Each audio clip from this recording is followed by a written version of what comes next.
Bismillahirrahmanirrahim. Assalamualaikum warahmatullahi wabarakatuh. Alhamdulillahirrahmanirrahim. Kembali kita bersyukur kehadiran Allah Subhanahu wa Ta'ala, karena dengan limpahan rahmat dan karunia-Nya lah kita dapat kembali beraktivitas, yang mana pada hari ini aktivitasnya adalah diseminasi aksi nyata dalam bergerak atas 11. Salawat dengan salam juga tidak bosan kita sampaikan kepada roh junjungan kita Nabi besar Muhammad Sallallahu Alaihi Wasallam dengan doa singkat, Allahumma sholli ala sayyidina Muhammad wa ala sayyidina Muhammad. Semoga dengan lafaz doa singkat tersebut kita dapat syafaat dari beliau di yaumil akhir nanti.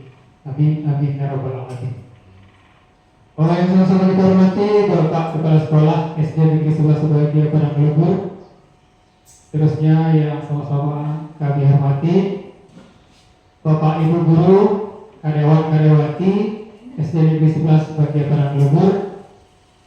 Terima kasih banyak telah hadir pada kegiatan pada kali ini, yaitu aksi nyata diseminasi budaya positif di sekolah.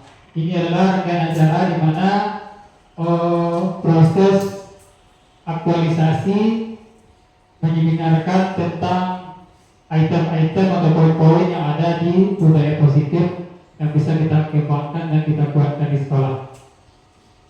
Baik, kita tidak berpanjang mukadimah sebelum kita masuk kepada penjabaran materi.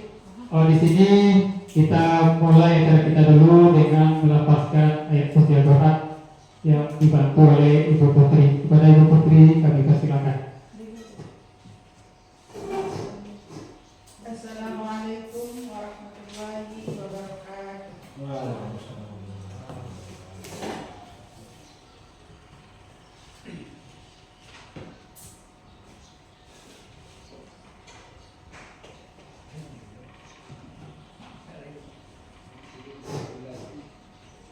A'udzu billahi minasy syaithanir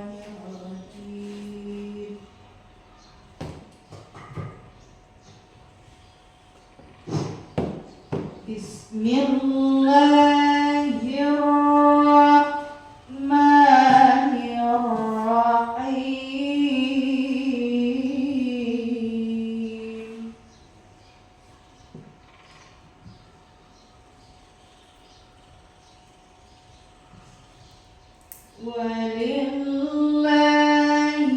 ma fis samawati wa ma fil ardh.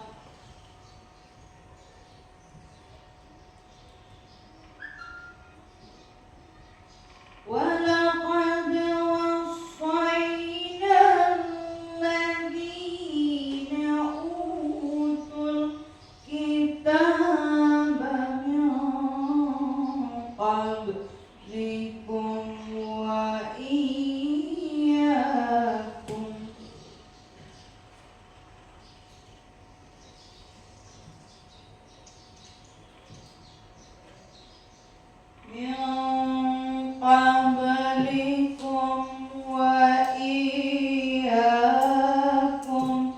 أن اتقوا الله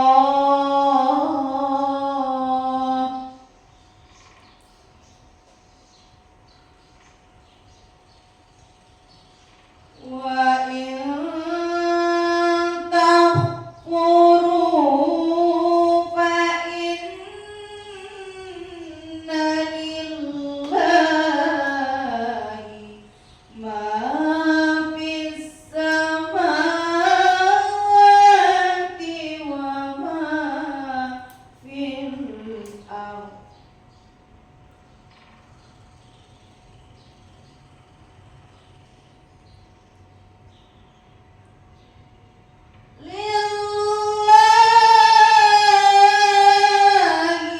ما في السماوات وما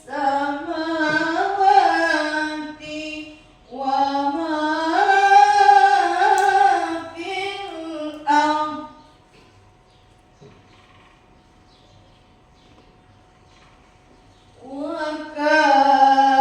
وكان الله غنيا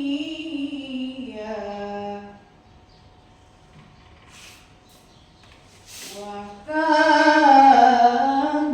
الله غنيا حميدا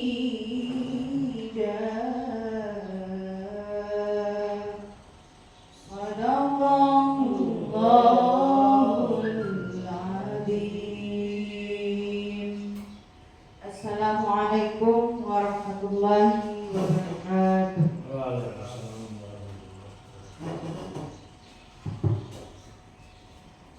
Terima kasih Ibu Putri yang telah membacakan ayat suci Al-Quran di depan kita bersama. Semoga dengan pembacaan ayat suci tersebut acara kita dilancarkan oleh Allah dari awal sampai akhir nanti. Amin, amin ya rabbal alamin. Bapak Ibu, selanjutnya juga kami mintakan kepada Bapak Kepala Sekolah, Bapak Abdul Asri, untuk menyampaikan atas sambutannya dan dapat kita bersama mengenai kegiatan kita hari ini. Oke, langsung saja pada Bapak kami persilakan.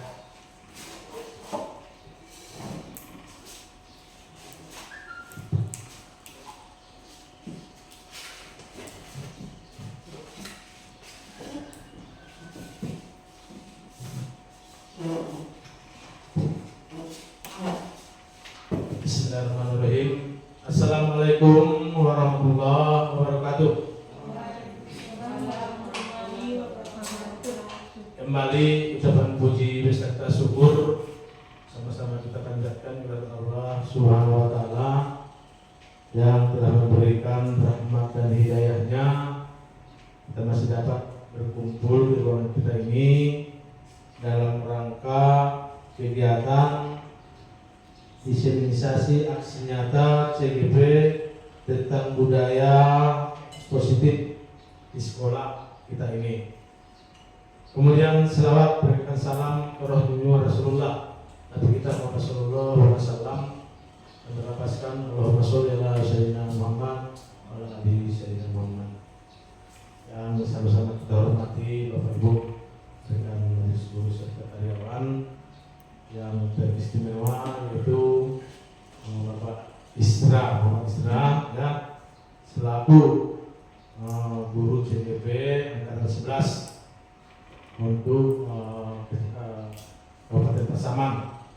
Kebetulan dari sekolah kita ini, di mana pada hari ini akan dilaksanakan, yaitu seminar kegiatan diseminisasi aksi nyata tersebut. Jadi dalam hal ini tentu kami sebagai kepala sekolah sangat mendukung kira-kira apa yang dapat Bapak laksanakan di sekolah ini, tentu untuk dapat perubahan-perubahan nanti di dalam kegiatan tugasnya Bapak Isra, sehingga membuat nilai positif bagi sekolah kita ini. Apalagi di sini yang untuk diseminarkan yaitu tentang budaya yang positif di sekolah kita ini. Jadi sekali lagi selamat untuk berkarya dan untuk melaksanakan kegiatan ini. Tentu sekali lagi kami sangat menyambutnya dengan baik. Mungkin sebagai kata sambutan yang dapat kami sampaikan cukup sekian. Wabillahi taufiq wal hidayah. Wassalamualaikum warahmatullahi wabarakatuh. Waalaikumsalam warahmatullahi wabarakatuh.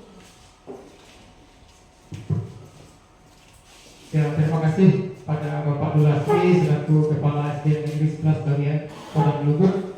Setelah menyampaikan kata sambutannya dan dapat kita bersama, semoga kami yang CDP ini dan juga tentunya bantuan dari Bapak Ibu semua, kita dapat berkolaborasi memajukan sekolah kita dan tentunya yang berpusat berpihak kepada murid, bagaimana kita dapat menciptakan, melahirkan murid-murid yang berkualitas.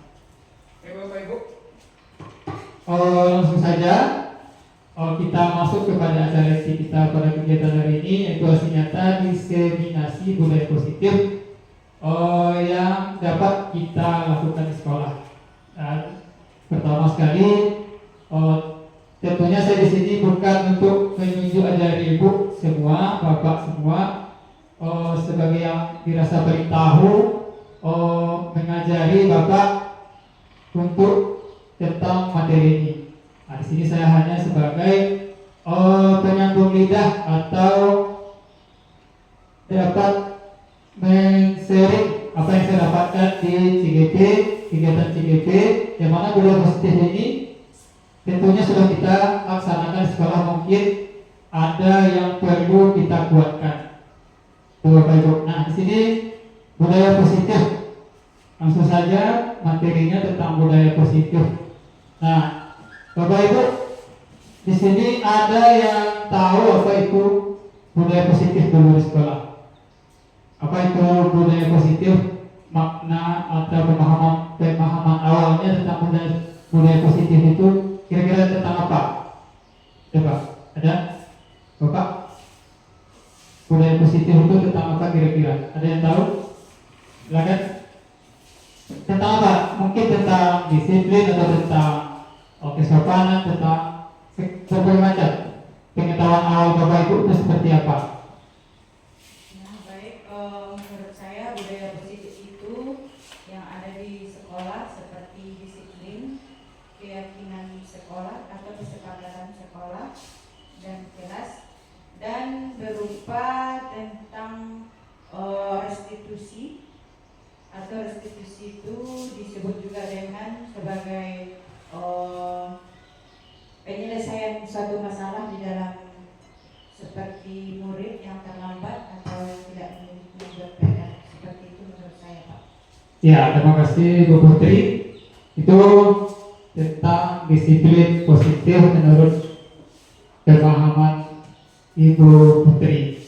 Nah, itu disiplin positif itu atau budaya positif juga sudah kita materi-materinya juga sudah kita dapatkan di PFM kebanyakan. Kita bisa banyak materi di sana, kita dapat eksplorasi, kita pahami di sana juga banyak. Nah, cuma di sini budaya positif yang kita bahas di sini tentunya sudah kita budayakan di sekolah kita dari jauh-jauh hari. Namun menurut saya sebagai yang mendapat materi ini di pendidikan guru penggerak, saya kira masih banyak tentang materi di sini, item-itemnya yang perlu kita kuatkan di sekolah. Baik, untuk yang pertama, sebelum kita lanjut materinya, di sini ada kesepakatan forum diseminasi. Nah, ini juga kesepakatan ini adalah perlu kita temukan di kelas-kelas kita nanti masing-masing Bapak Ibu. sebelum mengajar kita bikin kesepakatan dulu dengan siswi kita di kelas.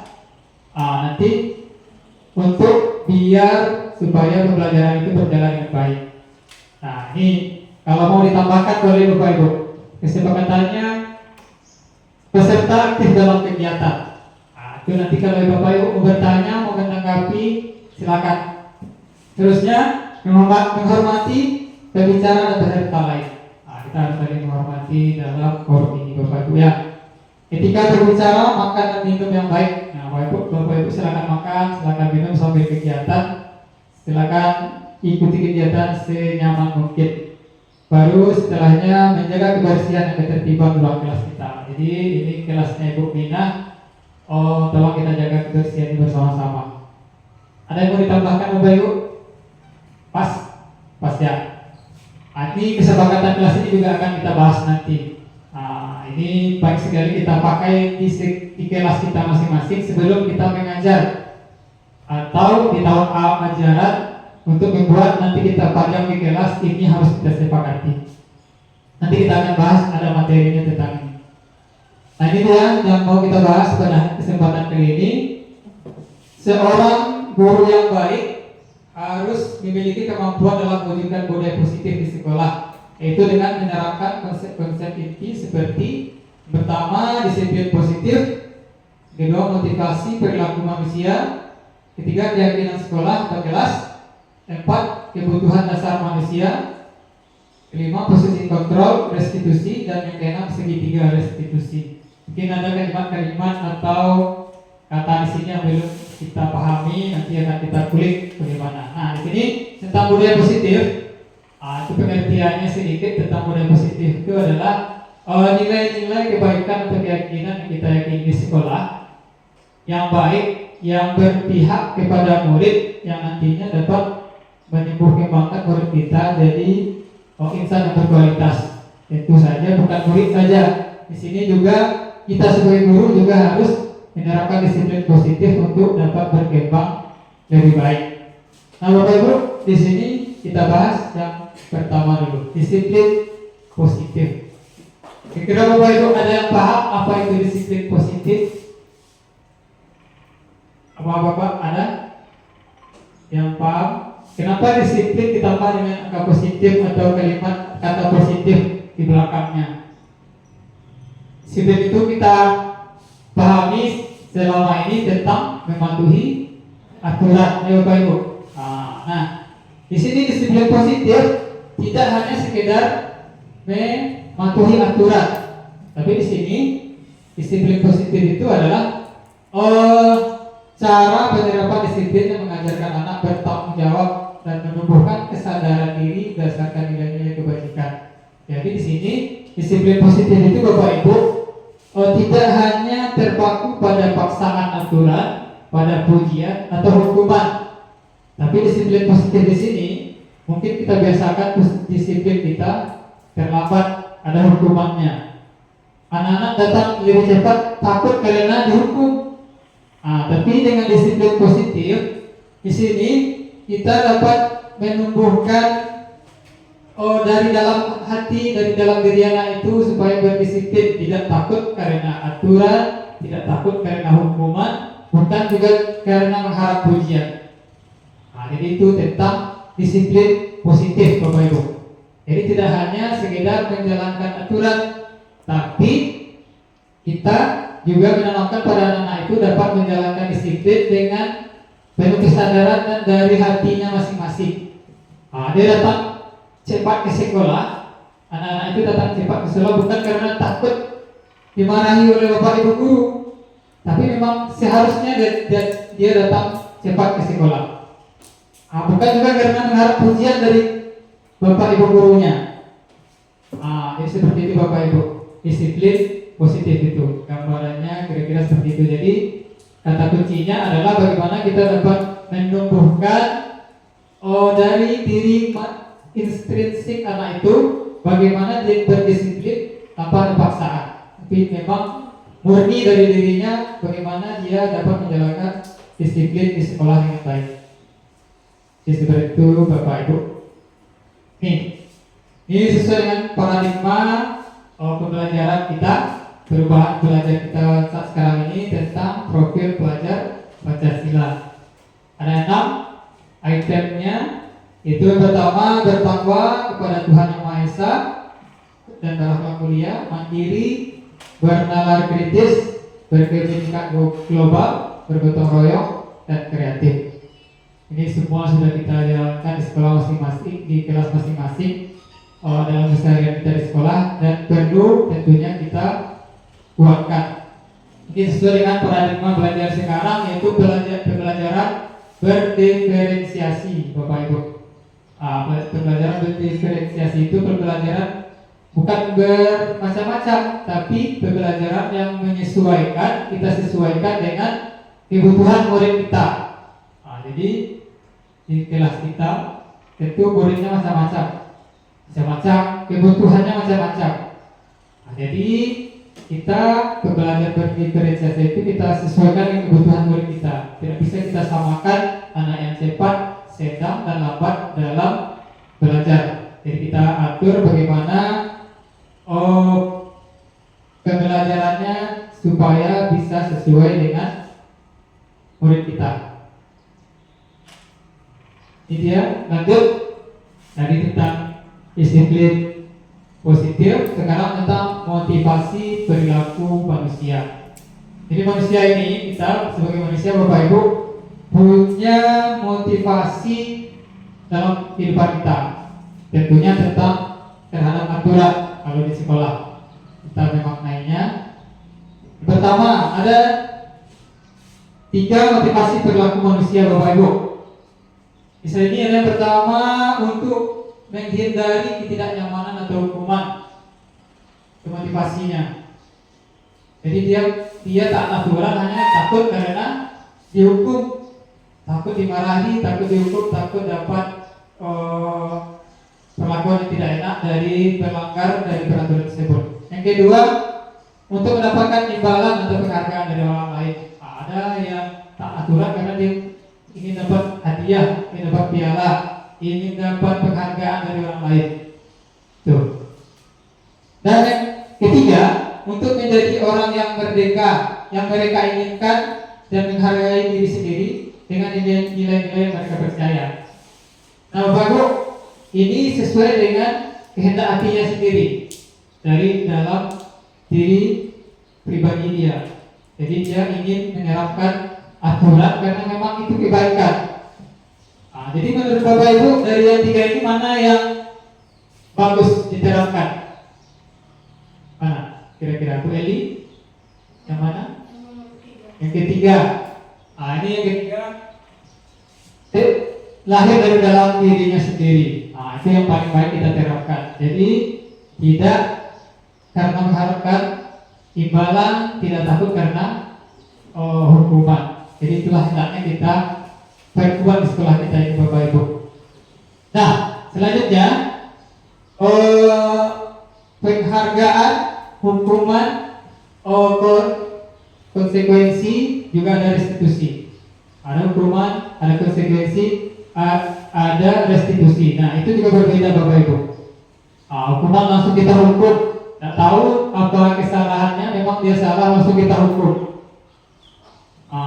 Sementara aturannya belum ada, itu hukuman. Kalau konsekuensi, ada aturan, ada hukuman. Kalau melanggar ini, hukumannya ini, jadi anak tahu.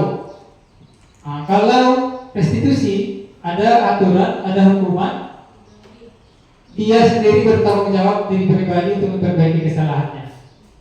Itu perbedaannya. Nah, kita lanjut. Ini dia tentang keyakinan sekolah atau kelas. Jadi Bapak Ibu, ini yang gencar-gencarnya kita budayakan sekarang, mungkin masih kurang kita budayakan, Bapak Ibu. Jadi setiap pembelajaran, setiap di kelas, kita harus atau sebaiknya membuat keyakinan kelas kita masing-masing, kelas kita, dengan melibatkan murid seperti ini, Bapak Ibu.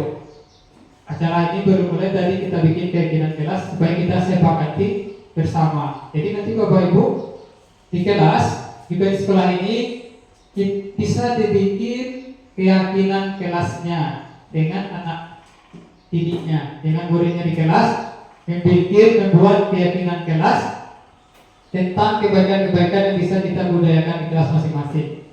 Dan di sini keyakinan kelas itu guru berperan dalam mewujudkan terbentuknya keyakinan sekolah atau kelas dengan adanya kesepakatan antara guru dan murid. Jadi antara guru dan murid kita sepakati. Misalnya Bapak Ali Amran mau olahraga pagi, ada kesepakatannya ditulis. Mungkin Bapak tulis dulu dengan kalimat menggunakan alat dengan baik. Itu. Jadi di sini juga diharapkan Bapak Ibu tidak menggunakan kalimat negatif. Apa maksudnya kalimat negatif? Diharapkan jangan dipakai kata dilarang, jangan pakai kata jangan, tidak boleh. Itu kita hindari. Dilarang membuang sampah di sini. Lebih baik kita ganti dengan buanglah sampah pada tong sampah. Itu kalimat positifnya. Atau jangan datang terlambat ke sekolah. Bisa kita ganti dengan datanglah lebih awal ke sekolah. Jadi itu kata positifnya Bapak Ibu. Kenapa tidak boleh kata dilarang atau kata-kata negatif? Karena psikologi manusia Bapak Ibu, semakin dia dilarang, dia akan semakin terpacu untuk melakukannya. Contohnya karena rasa keingintahuannya. Contohnya mungkin ibu-ibu ini apakah bisa dibilang kepo. Jangan membuka situs ini. Pasti kita kepo untuk membukanya. Pasti kita berkeinginan untuk membukanya. Apa isinya di dalam? Itu makanya dianalogikan jangan dipakai kata negatif. Itu keyakinan kelas ini bisa Ibu terapkan. Mungkin mulai besok di kelas masing-masing kita bikin pagi hari sebelum belajar itu apa kesepakatan kelasnya. Minta izin keluar kelas. Tuh berapa waktunya, datang atau masuk kelas tepat waktu. Itu kesepakatan kelasnya. Kalau mungkin kemarin kata-kata peraturan di kelasnya jangan mengganggu teman. Kira-kira apa bisa kita ganti itu Bapak Ibu? Kalimat positifnya. Jangan mengganggu teman. Apa kata-kata positifnya kira-kira? Ada? Berlaku baiklah kepada teman. Itu kita ganti. Berlaku baiklah kepada teman. Jangan meribut di kelas. Kira-kira apa bisa kita ganti Bapak Ibu? Jangan meribut di kelas. Apa kira-kira bisa kita ganti kalimatnya? Ya Bu Mina, ada? Jangan meribut di kelas. Apa kita ganti kalimat negatif itu dengan kalimat positif?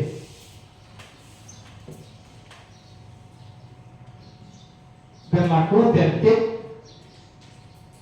tertiblah di kelas. Jagalah hubungan baik dengan temanmu. Bisa seperti itu.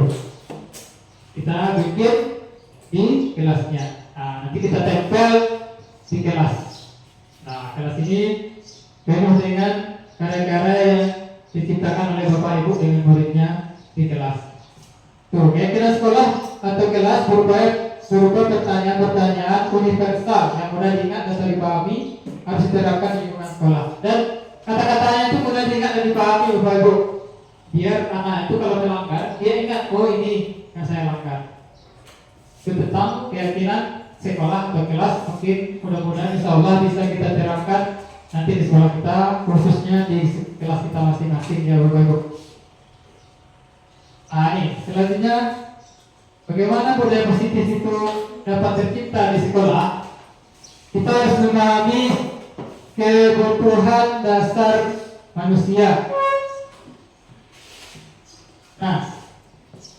Kebutuhan dasar manusia merupakan perbuatan yang dilakukan untuk mendapatkan apa yang diinginkan. Semua tindakan yang dilakukan memiliki tujuan agar kebutuhan dasar terpenuhi.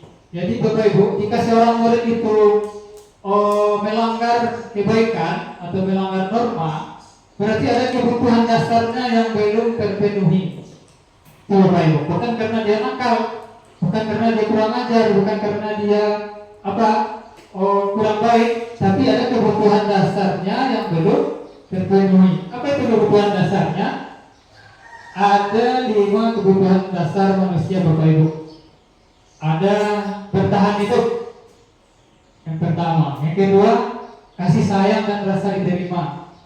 Yang ketiga, penguasaan. Keempat, kebebasan. Dan yang kelima, kesenangan. Itulah kebutuhan kita. Dan kebutuhan yang bertahan hidup ini adalah kebutuhan pokok kita atau kebutuhan fisiologis. Kalau kita tidak penuhi, bisa-bisa membahayakan atau merugikan diri kita sendiri. Dan yang nomor 2 sampai nomor 5 itu adalah kebutuhan psikologis, datang dari luar atau dari dalam kita, yang dapat menyenangkan hati kita, dapat membuat kita merasa lebih baik. Terus pertama Bapak Ibu, kebutuhan bertahan hidup, makanan, pakaian, tempat tinggal, keamanan dan kesehatan. Ini kebutuhan pokok. Kalau tidak dipenuhi berbahaya.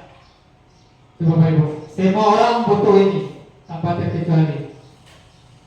Tuh, tentang kebutuhan bertahan hidup ini masuk kepada kebutuhan fisiologis kita.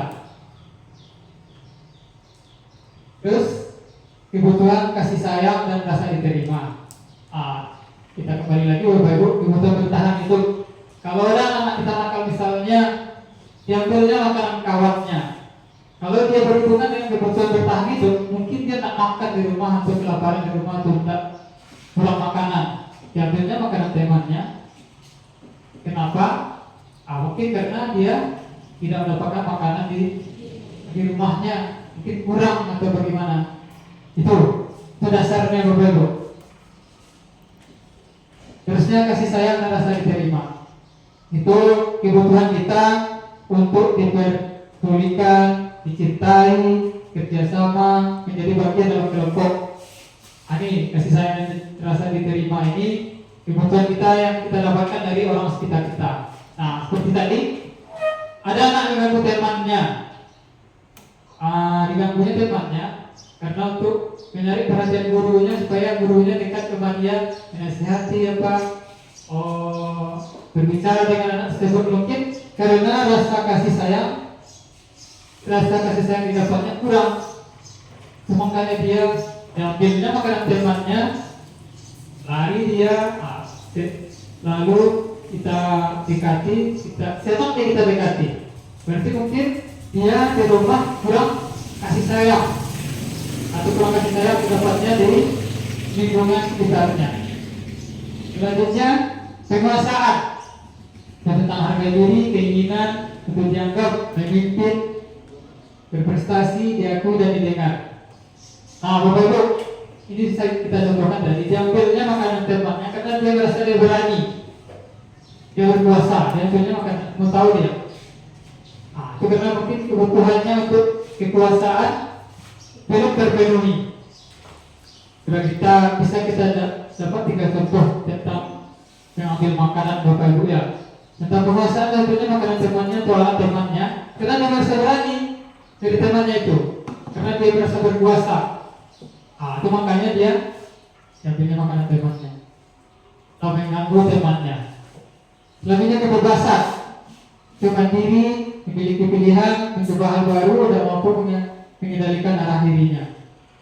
Juga kita bisa analogikan, diambil makanan temannya kan dia merasa bebas, diambilnya saja karena dia merasa bebas, mau diatur seperti itu. Dan yang terakhir tentang kesenangan, tentang bermain, hobi, humor, antusias, tertawa, dan yang lain yang berhubungan dengan kesenangannya. Kita contohkan lagi, dapurnya makanan temannya itu senang-senang. Senang yang dilihat temannya menangis, tuh. Hanya untuk senang-senang, bukan karena dia lapar, bukan karena dia kurang kasih sayang di rumah, bukan karena dia merasa berani, cuma karena hanya kesenangan dia. Diambilnya makanan teman atau pena temannya, lari-lari dia. Jadi seperti itu Bapak Ibu. Mungkin kebutuhan akan kesenangannya kurang, jadi dia mencoba mencari kesenangan di tempat lain. Itu 5 kebutuhan manusia yang bisa kita pahami Bapak Ibu, yang bisa kita praktekkan nanti untuk memahami murid-murid kita di kelas masing-masing. Selanjutnya Bapak Ibu, ini posisi kontrol restitusi. Nah ini dia, posisi kontrol restitusi. Bapak Ibu mungkin masih asing dengan restitusi, kata-kata restitusi ya Bapak Ibu. Nah restitusi itu adalah bagaimana kita dapat mengajak murid kita supaya dapat mempertanggungjawabkan perbuatannya dan mencari solusi bagaimana dia perbuatannya itu dapat diatasi dengan baik. Jadi misalnya si A ada bermasalah, kita ajak dia, bukan kita hukum, bukan kita marahi, tapi kita ajak dia komunikasi, baru kita suruh dia cari solusi masalahnya, bagaimana jalan keluarnya. Seperti itu. Nanti ada contohnya Bapak Ibu. Dan posisi kontrol restitusi ini ada 5 posisi kontrol yang bisa kita terapkan. Dan silakan Bapak Ibu pahami yang mana nanti yang Bapak itu terapkan selama ini, kira-kira selama mengajar. Ini 5 posisi kontrol restitusi. Ada penghukum yang pertama, yang kedua membuat merasa bersalah, yang ketiga teman, yang keempat pemantau, yang kelima manajer. Nanti akan kita jabarkan ya Bapak Ibu. Selama ini yang mana Ibu pakai? Saya juga tersadar dengan materi ini selama CGP. Ternyata saya salah. Coba kita lihat, kita pahami masing-masing Bapak Ibu, karena ini materi ini sangat bagus sekali. Yang pertama penghukum. Ini kita posisikan diri kita sebagai penghukum. Ini main fisik maupun verbal. Ini nadanya membentak, bahasa tubuhnya melotot, pokoknya marah-marah Bapak Ibu. Anak salah kita hukum langsung. Datang terlambat, bersih WC. Itu posisi penghukum. Tanpa kita tahu alasannya terlambat apa. Coba kita tahu Bapak Ibu, ini apakah sudah kita lakukan? Saya rasa kita semua pernah melakukan ini tanpa kita sadari. Nah ini kalimatnya, patuhi aturan saya atau awas. Kamu selalu saja salah. Dan kamu selalu pasti yang terakhir selesai. Kalimatnya menantang, kalimatnya terlalu keras pada anak-anak kita. Jadi apa hasilnya? Hasilnya murid memberontak, kadang menyalahkan orang lain, berbohong, bahkan mendendam. Dan mungkin mengulangi kesalahannya. Jadi anak itu salah, langsung kita hukum. Jadi itu posisi penghukum. Lanjut yang kedua, membuat merasa bersalah. Coba Bapak Ibu lihat apakah juga pernah Bapak Ibu kerjakan selama ini. Saya juga seperti itu. Nah, pada posisi ini misalnya gurunya lebih lembut, tak marah-marah, dia lebih lembut, hening, nada suaranya membelas, halus, sedih. Ini contohnya, ibu sangat kecewa sekali sama kamu, bapak sangat kecewa sekali sama kamu. Kenapa diulangi nak? Kenapa kamu berbuat ini nak? Akhirnya anak itu kita bikin sedih dia. Berapa kali bapak harus memberitahu kamu nak? Tidak tahu lagi bapak mau bilang apa sama kamu nak? Seperti itu. Bagaimana perasaan orang tua kalau kamu begini? Kita sedih, dia sedih, nangis dia. Itu membuat merasa bersalah. Dia merasa bersalah. Ini malahan ini lebih buruk lagi daripada penghukum tadi Bapak Ibu. Karena ada faktor psikologis dari dalam dirinya yang terpendam. Ini rupanya seperti ini lebih jadi lagi. Ini mungkin kita tak sadari. Tapi seperti ini rupanya tidak lebih baik dari posisi penghukum. Murid merasa bersalah telah mengecewakan gurunya, hasilnya murid merasa jadi orang yang gagal, tidak sanggup membagikan orang lain. Kadang-kadang sikap seperti ini lebih bahaya dari sikap penghukum, karena emosi akan tertanam rapat di dalam murid. murid meminta menahan perasaan. Itu, ini dia. Ketiga, teman. Ini juga mungkin kita kerjakan dalam keseharian kita mengajar. Kita berposisi sebagai teman murid-murid kita. Posisi ini tidak menyakiti murid, tidak marah-marah. Namun guru berupaya mengontrolnya. Ada suaranya ramah, akrab. Ini mungkin kalimat seperti ini. Ayo bantulah bapak.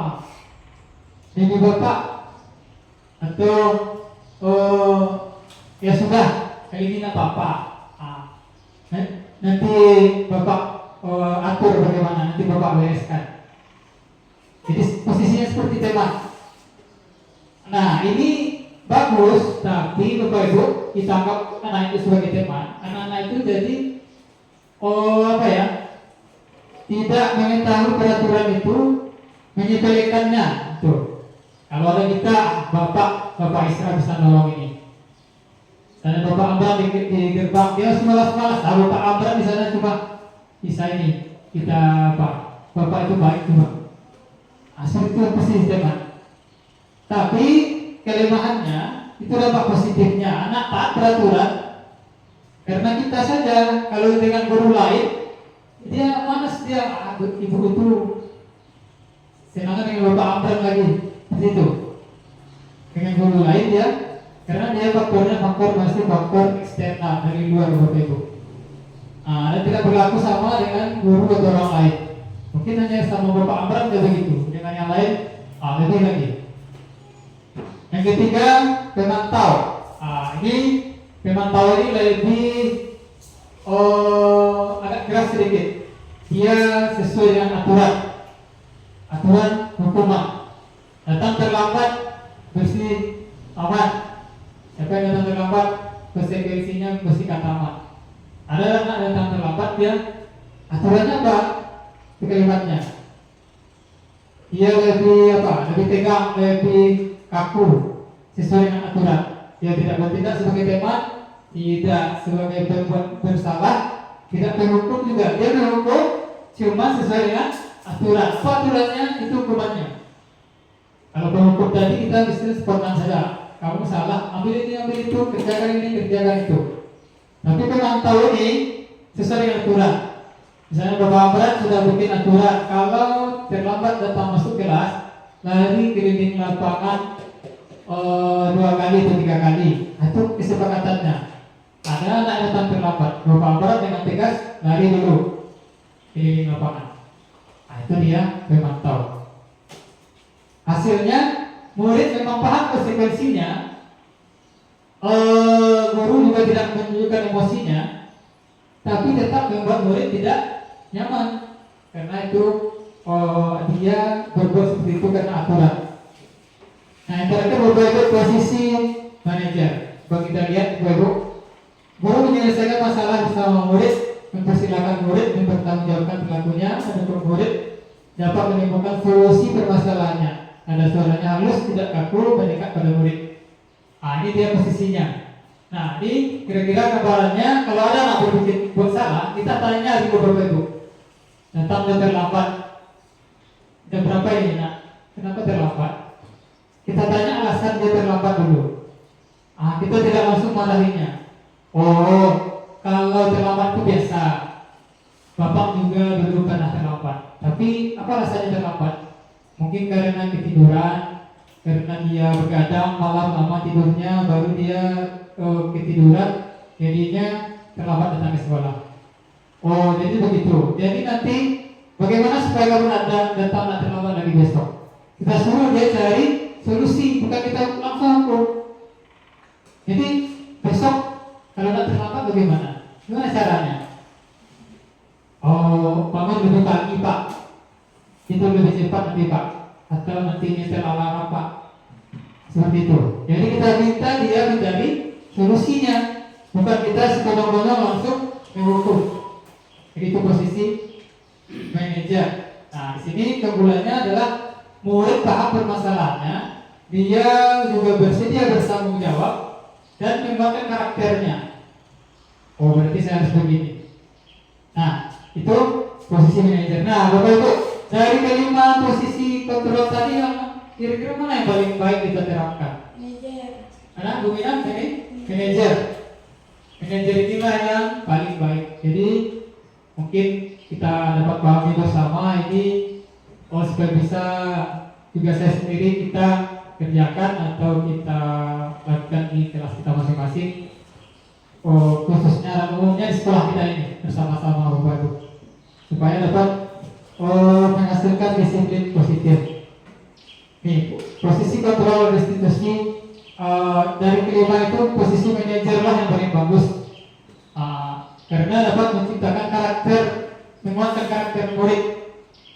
Jadi Bapak Ibu, tolong kita sama-sama pahami begitulah seharusnya kita menghadapi murid-murid kita. Dan di sini Bapak Ibu supaya lebih paham, di sini ada videonya Bapak Ibu yang bisa kita lihat biar Bapak Ibu paham bagaimana posisinya. Ini pertama posisi penghukum. Nah, ini Bapak Ibu tentang posisi kontrol. Mungkin dari bekas jawaban tadi, mungkin dengan nonton video Bapak akan lebih paham, Bapak Ibu akan lebih paham ya. Ini tentang posisi 5, posisi kontrol yang dapat kita terapkan di kelas di sekolah.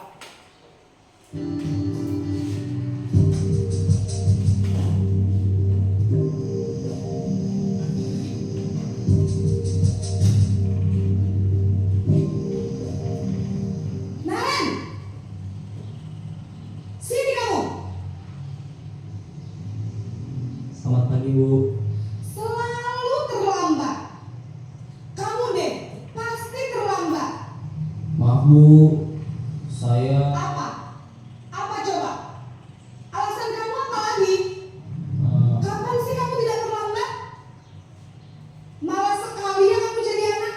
saya Dasar pemalas. Gak kapok-kapok sih kamu. Sudah berapa kali terlambat? Sana, kamu keliling lapangan basket 2 kali. kenapa saya harus keliling lapangan basket, Bu? Kenapa? Kamu melawan ibu? Berani-beraninya jawab. Sudah terlambat, masih berani jawab pula. Sekarang, keliling lapangan basket 5 kali sekalian. Biar kapok. Cepat. Pergi sana ke lapangan basket.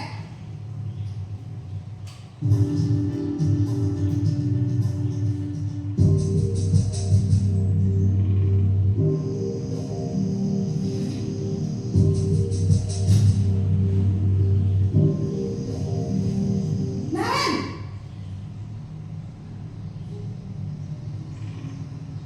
Selamat pagi, Bu. Naren, kamu kenapa terlambat lagi, nak? Ya Tuhan, Naren, kamu senang ya bikin ibu susah ya? Kalau kamu terlambat lagi, nanti ibu yang ditegur bapak kepala sekolah, nak. Disangka ibu tidak bisa membina kamu. Duh, gimana ini? Maaf, Bu. Duh Gusti Naren, kamu suka ya kalau ibu ditegur bapak kepala sekolah? Terus, sekarang ibu harus tulis apa yang di buku absen? Ini kamu sudah sering terlambat loh. Ibu harus apa coba? Bu, maaf sekali. Ya sudah, lain kali jangan bikin ibu susah lagi ya nak ya. Ibu tidak akan kuat lagi kalau kamu begini terus. Bisa jantungan kalau ibu ditegur bapak kepala sekolah. Sana cepat ke kelas. Maaf ya, Bu. Maaf sekali.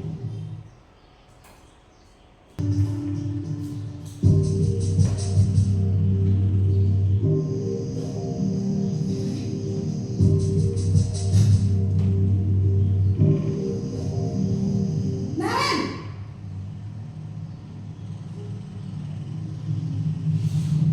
Selamat pagi, Bu. Wah, sudah jam berapa ini nak? Terlambat lagi ya sayang.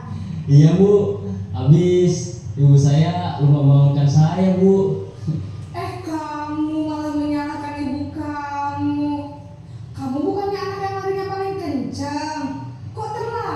sih?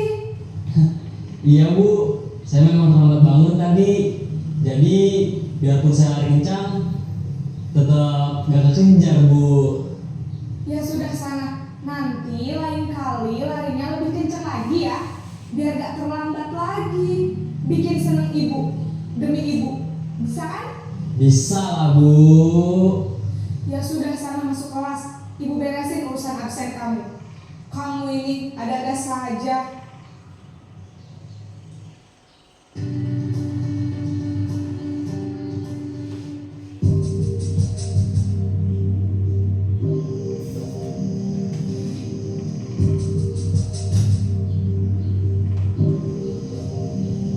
Naren!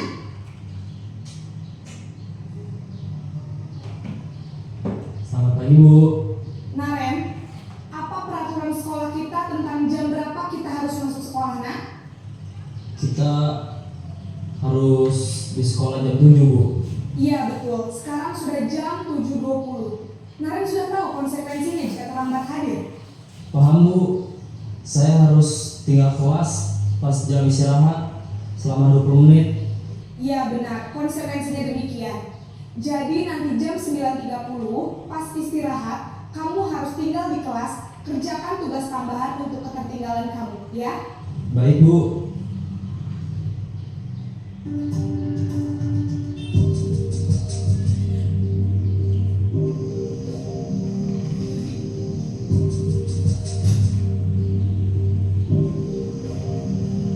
Naren!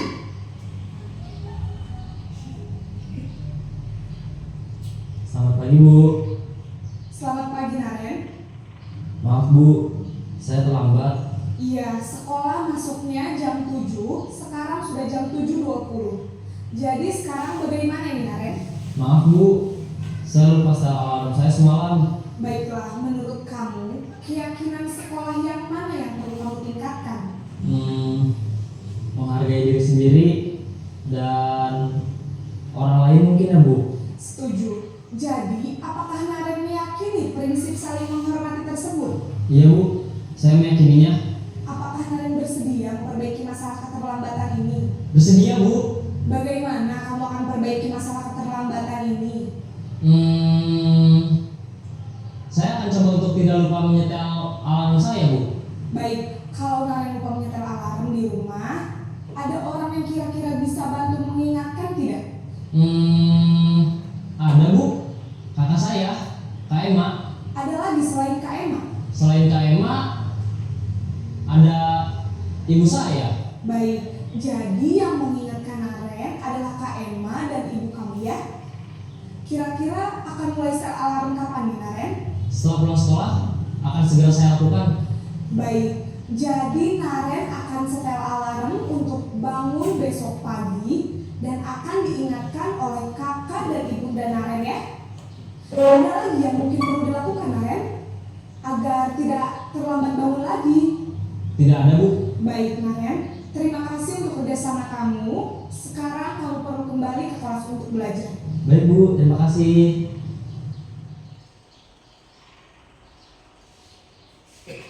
Nah, Bapak Ibu, seperti itulah kira-kira tentang posisi kontrol yang dapat kita terapkan di sekolah kita. Dan posisi manajer lah yang paling bagus kita terapkan Bapak Ibu. Tadinya ini Bapak Ibu segitiga restitusi, kemana tadi juga sudah dijabarkan. Restitusi itu adalah proses menciptakan kondisi bagi murid untuk memperbaiki kesalahannya dan mempertanggungjawabkan sehingga dia dapat menemukan solusi dan kembali kepada komunitasnya, teman-temannya dengan kondisi yang lebih baik. Itu menurut Goset. Nah, Goset menyebutkan seperti demikian. Di restitusi ini ada namanya segitiga restitusi, ada 3 tahapan. Pertama, menstabilkan identitas. Yang kedua, validasi tindakan yang salah. Yang ketiga, menanyakan keyakinan.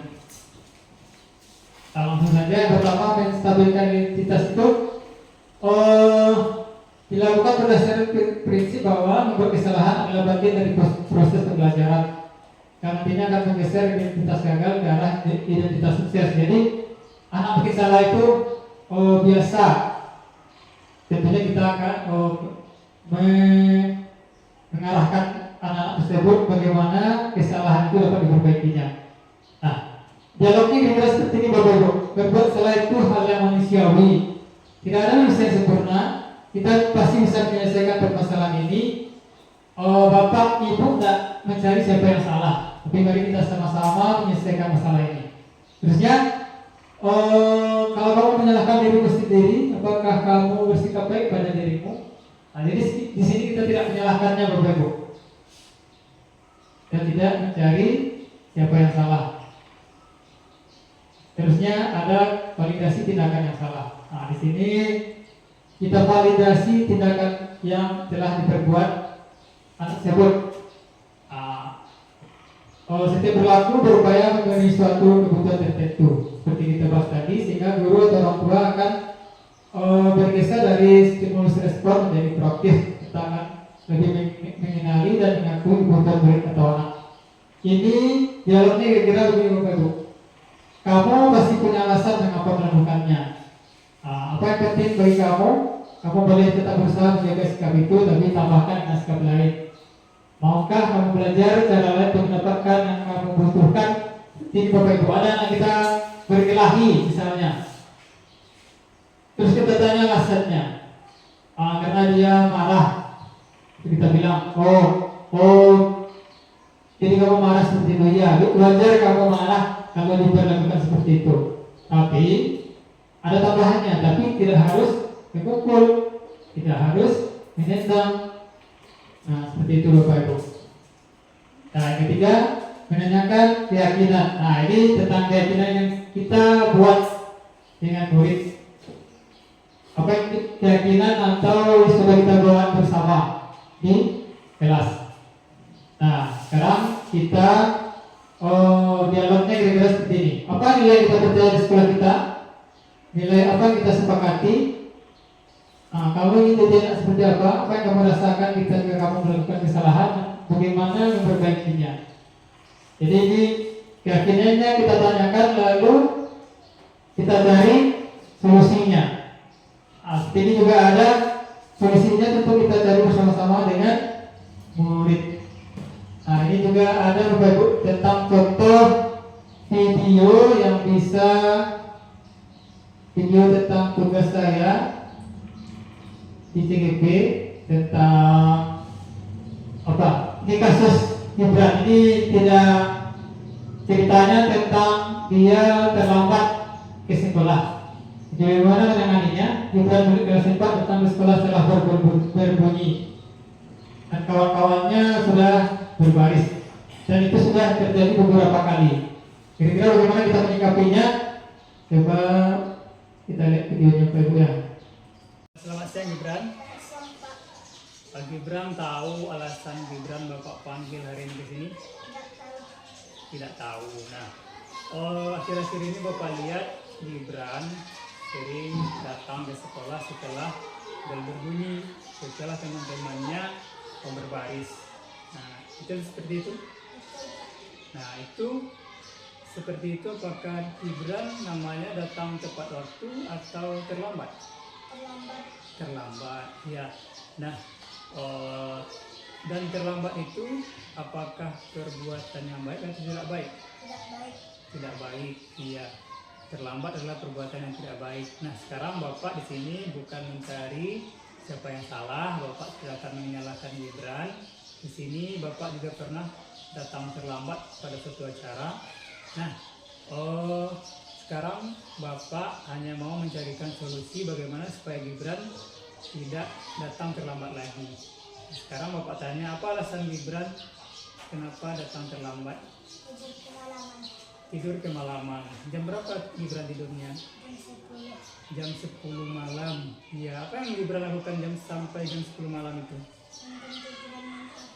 Nonton TV dan main HP sampai jam 10. Akhirnya Gibran ketiduran dan kesiangan, baru terlambat datang ke sekolah ya. Iya. Nah, sekarang Bapak tanya, apakah Gibran masih ingat dengan keyakinan kelas kita? Apa itu? Disiplin dan tepat waktu. Nah, apakah disiplin dan tepat waktu itu baik untuk kita? Apakah itu penting? Penting. Nah, karena itu baik dan penting, sekarang Bapak tanya apa kira-kira yang bisa Gibran lakukan agar Gibran tak terlambat lagi datang ke sekolah? Tidur lebih awal dan menyetel alarm, dan alarmnya disetel sebelum sholat subuh ya, supaya Gibran juga bisa sholat subuh sebelum beraktivitas. Nah, sekarang kapan Gibran memulainya? Hari ini langsung ya. Tidak boleh ditunda-tunda ya. Jadi Gibran hari ini langsung melaksanakan tugasnya, menyetel alarm dan tidur lebih awal. Gibran siap untuk berubah lebih baik? Siap. Bapak yakin Gibran pasti bisa berubah jadi lebih baik. Yakin sudah siap? Atas dulu. Nah, Bapak Ibu, jadi seperti itulah kira-kira bagaimana proses restitusi itu kita lakukan pada anak kita yang terlibat masalah di sekolah. Di situ Bapak Ibu, supaya dapat kita pahami dan kita jalani bersama-sama di sekolah ini bagaimana mengembangkan budaya positif di sekolah kita ini. Bagaimana kita mengembangkan disiplin, restitusi, kita tahu kebutuhan murid kita tahu bagaimana posisi kontrol yang lebih baik ke depannya. Nah, mungkin demikian Bapak Ibu tentang materinya, tentang pembahasan budaya positif. Untuk selanjutnya, apakah ada Bapak Ibu yang mau ditanyakan terkait dengan materi yang sudah saya jabarkan tadi? Dan ya, Bu Mina, tolong beri. Silakan Bu. Assalamualaikum warahmatullahi wabarakatuh. Waalaikumsalam warahmatullahi wabarakatuh. Ya, perkenalkan nama saya Siti Aminah, guru kelas 5 di SDN 11 Pageni. Yang ingin saya tanyakan, tadi sedikit menyinggung materi dari Bapak Isra, bahwasanya di awal tadi ada dikatakan bahwasanya kesepakatan kelas itu harus berupa kalimat positif, ya kan Bapak Isra? Ya. Di sini saya ingin menanyakan, kenapa kesepakatan kelas harus berupa kalimat positif itu? Nah, mungkin itu yang ingin saya tanyakan. Nah, Assalamualaikum warahmatullahi wabarakatuh. Waalaikumsalam warahmatullahi wabarakatuh. Baik, terima kasih Bu Mina atas pertanyaannya tentang kesepakatan sekolah atau kelas atau keyakinan kelas atau sekolah kita. Kenapa harus berupa kalimat positif? Tadi sedikit juga sudah dijabarkan. Kenapa harus berupa kalimat positif, tidak kalimat negatif seperti dilarang, jangan, tidak boleh, stop, dan lain-lain. Kenapa kalimat positif? Karena anak kalau melihat kalimat positif, kita juga dapat melaksanakannya dengan baik, dengan seyogianya. Tidak seperti kalimat negatif seperti saya bilang tadi, kalimat negatif jangan, tidak boleh.